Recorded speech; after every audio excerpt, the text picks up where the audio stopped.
I think Expensify today is more of a startup than ever. We just did our old Super Bowl ad just for the fun of it. Expensify is one of the world's biggest expense management apps. But how do you scale a startup to be a global leader and a Super Bowl superstar? I'm Michael Hainsworth, discovering the secrets to success in the innovation economy. I am David Barrett, founder and CEO of Expensify.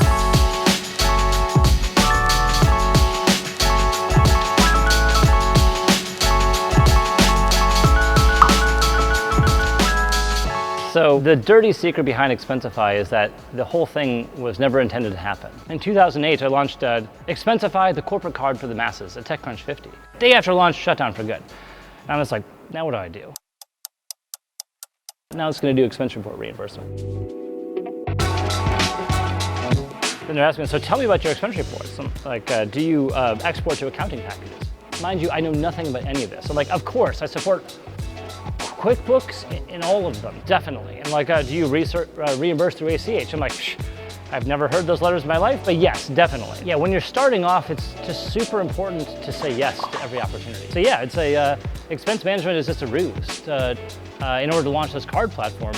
But in the end, it turns out that that was a much better opportunity than anything I was doing prior. Because like, you're gonna save me so much time. And I'm like, I don't have anything yet, but tell me what you think it is that I'm gonna build and maybe I could actually do that. And so I think that the importance is just saying, yes and, as opposed to yes but.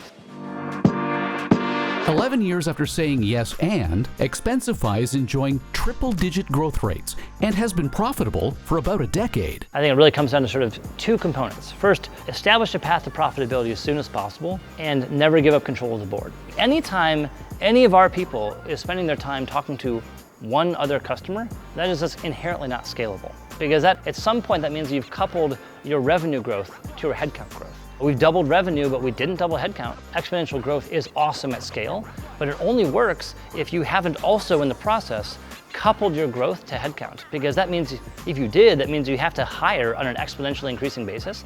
And hiring is the slowest and riskiest thing you will ever do. You can show short-term revenue gain by just throwing a ton of money at it, throwing a bunch of people at it. But inevitably, everyone tries this and everyone kind of peters out after a certain point.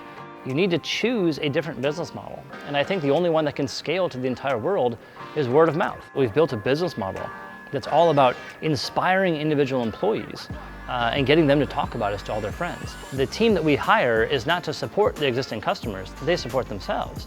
The team that we hire is to pursue new opportunities. And so the more people we have is better, don't get me wrong, but they're in order to accelerate growth, not just to maintain growth. And so over time, the exponential growth will beat any linear growth. Most startups are like hunter-gatherers in the sense that you can only gather as much as you have people out there in the forests, basically gathering it up. But we're like farmers in the sense that every month we clear a new field, and that field will grow forever, and then we clear the next one. Through CIBC Innovation Banking, Expensify added $48 million to its coffers to help pay for this beautiful 100-year-old bank headquarters in Portland, Oregon, but primarily to leverage up its scale-up strategy. Well, I think the nice thing about profit is that it can be leveraged through debt because if you've got an extra $1 million of profit a month that you want to apply towards something, you could either spend $1 million a month on that thing, or you could spend $1 million a month on interest and do a thing much, much larger than that. And we settled upon CIBC Innovation Banking because they were just so familiar with what our needs were, and they were so flexible in trying to come up with a structure that accommodated our unique business model. At every point in the process, they were so supportive and so creative, we just realized, no, we've got a partner for life here. What about that scrapped credit card? Expensify launched the Expensify card in October 2019. And as for the expense of a Super Bowl ad? Basically just using this excuse to do something super rad in order to motivate the team to go out and take over the world. And hang out with 2 Chainz. And hang out with 2 Chainz, who is super nice, by the way. I had the best time hanging out with him and his mom. They were super friendly and... Hang on a second. The rapper brought his mom? Oh yeah, his mom was there. She's in the video, actually.